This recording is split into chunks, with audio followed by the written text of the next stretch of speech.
अस्सलाम वालेकुम friends, welcome to Sam recipes.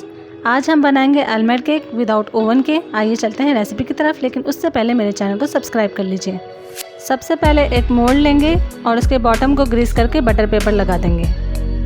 अब मैंने लिया है मक्खन, 2 टेबल स्पून है और रूम टेम्परेचर पे है। इसे हम मोल्ड में हर तरफ लगा देंगे, बॉटम पे भी और साइड्स पे भी। और ये काम हम सबसे पहले कर लेंगे। ये रूम टेम्परेचर पे होगा तभी इतनी आसानी से लग पाएगा। अब हम लेंगे बादाम, 100 ग्राम है ये, और इसको सेंटर से हाफ़ कर दिया है। अब ये जो बादाम हमने लिए हैं उसका ये जो फ्लैट वाला साइड है, वाइट वाला, वो हम नीचे रखेंगे और इसको इस तरह से हम सेट करके रख देंगे।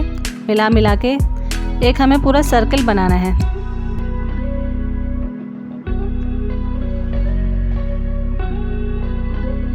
एक लाइन कंप्लीट हो चुकी है। अब 1 इंच के फासले से हम दूसरी लाइन भी इस तरह से बादाम सेट कर देंगे। एक फूल की तरह से बना लेंगे, देखने में बहुत खूबसूरत लगता है। सेंटर में भी हम इस तरह से बादाम सेट कर देंगे। अब ये जो बाकी के 50 ग्राम्स बादाम हैं, इन्हें हम मोटा मोटा कूट लेंगे।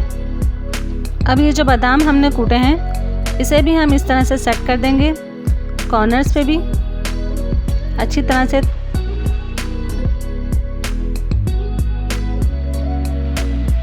और ये जो बाकी की खाली जगह हैं इस पर भी हम बादाम स्प्रिंकल कर देंगे। ये मोल्ड बिल्कुल तैयार है, इसे हम फ्रिज में रख देंगे जब तक हम केक की प्रिपरेशन कर रहे हैं। 150 ग्राम्स मैंने दूध के ऊपर आ जाने वाली मलाई ली है।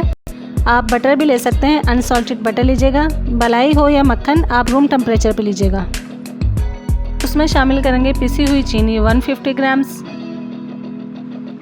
अब इन चीज़ों को हम अच्छी तरह से मिक्स कर लेंगे हैंड बीटर या इलेक्ट्रिकल बीटर से। और शामिल करेंगे 4 अदद अंडे, ये भी रूम टेम्परेचर पे। अच्छी तरह से फेंट लेंगे 4 से 5 मिनट के लिए। ये अच्छी तरह से फेंट गया। अब इसमें शामिल करेंगे 200 ग्राम्स मैदा, 1 टीस्पून बेकिंग पाउडर। इन सब चीज़ों को मिक्स कर लेंगे स्पैचुला की मदद से। अब हैंड विस्क का इस्तेमाल नहीं करेंगे।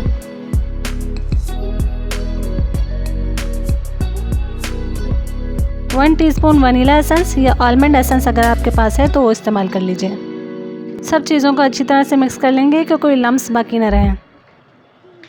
अब जो बाकी के बादाम हमने कूटे थे वो भी इसमें शामिल कर देंगे। फोल्ड करते हुए मिक्स कर लेंगे।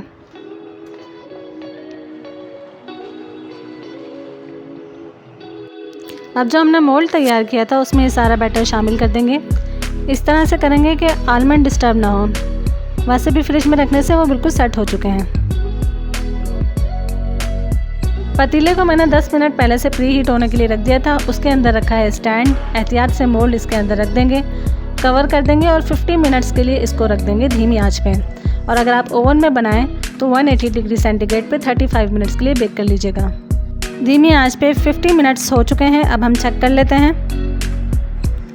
स्टिक इसके अंदर डाल के देखेंगे, अगर ये साफ़ निकल आती है तो इसका मतलब है कि डन है। अब एहतियात से इसे निकाल लेंगे। जी फ्रेंड्स, तो ज़रूर ट्राई कीजिएगा ये टेस्टी और हेल्दी आलमंड केक। और रेसिपी पसंद आए तो लाइक और शेयर कर दीजिए। अपना बहुत ज़्यादा ख्याल रखिए। अल्लाह हाफिज़।